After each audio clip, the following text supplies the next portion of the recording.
तुम्हाला एक मुलगी आवडते आणि तुमच्याकडे अशी एक गोष्ट आहे ज्यातनं तुमची एक विश कंप्लीट होणार आहे आणि तुम्ही एक विश मागता की या मुलीनं आपल्यावर जगात कोण करणार नाही असं प्रेम करावं आणि एक हॅवॉक क्रिएट होतो.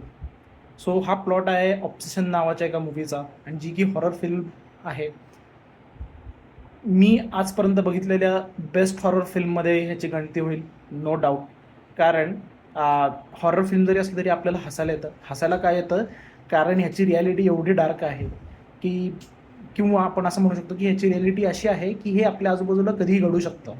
ते ते एक्सप्रेशन त्या ॲक्टर्सकडून आलेले ते भाव आपल्याला खूप टच करून जातात आणि विचार करायला लावतात. त्यामुळं आपल्याला हसायला येतं की ओके, ही रिॲलिटी असू शकते. सो यावर्षीची बेस्ट हॉरर फिल्म आहे ऑब्सेशन. Don't miss it. अर्थात सेन्सॉर बोर्डनं यावेळी माती खाल्ली आहे, पण दॅट्स ओके. आपल्याला तर सवय व्हायला पाहिजे. या भारतात राहायचं असेल तर काही आपल्याला सेन्सॉर बोर्डशी चालवून घेतलं पाहिजे. म्हणजे अतिशय वाईट सीन कट केलेत. सो वाईटरित्या सीन कट केलेत, नॉट वाईट scene. But obsession is must watch, must watch.